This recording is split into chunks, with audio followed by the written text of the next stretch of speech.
गए हैं प्रधानमंत्री। उनके स्वागत के लिए खुद एयरपोर्ट पर पहुंचे हैं। हमारे साथ चंद्रशेखर जोशी जुड़े हुए हैं।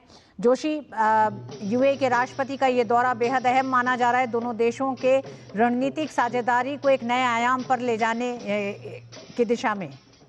बिल्कुल, देखिए काफी महत्वपूर्ण ये दौरा है और साथ ही साथ जिस तरह से प्रधानमंत्री नरेंद्र मोदी खुद उनकी अगवानी के लिए पहुंचे, इससे समझा जाता है कि यूएई और भारत के संबंध कितने मजबूत हैं और कितनी मजबूती से ये आगे की दिशा में बढ़ रहे हैं। और साथ ही साथ आज की जो दोनों नेताओं की मुलाकात होगी, ये काफी महत्वपूर्ण है। कई मायनों में इसको महत्वपूर्ण मुलाकात कहा जाता है। अगर वैश्विक नजरिए से इसको देखें तो जिस तरह से पश्चिम एशिया में जिस तरह की स्थिति बनी हुई है, चाहे हम ईरान की बात करें, यमन की बात करें, इसको लेकर के दोनों नेताओं के बीच में, उसके अलावा क्षेत्र में अन्य भी जो मुद्दे हैं उनको लेकर के दोनों नेताओं के बीच में बातचीत होगी। और दोनों देशों के संबंधों की अगर हम बात करें तो ऊर्जा है, उसके अलावा निवेश है, दोनों देशों के एजेंडे में काफी ऊपर है। साथ ही साथ डिफेंस कोऑपरेशन को किस तरह से आगे बढ़ाया जा सकता है, ये भी काफी महत्वपूर्ण है। और दोनों देशों के संबंधों को, चाहे पीपल टू पीपल टाइज की बात करें या उसके अलावा जो सांस्कृतिक संबंध हैं, उनको किस तरह से आगे बढ़ाया जाए, ये काफी महत्वपूर्ण आज की मुलाकात होगी।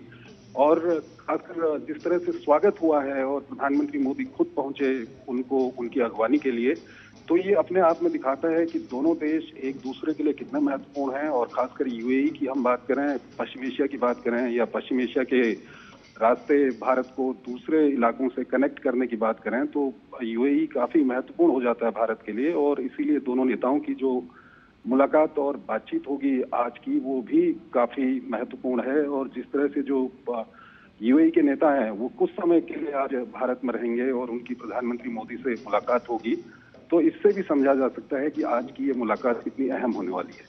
जी, चंद्रशेखर, हम जानते हैं दोनों देशों के बीच राजनयिक, सांस्कृतिक, आर्थिक क्षेत्रों में मजबूत और बहुआयामी संबंध है।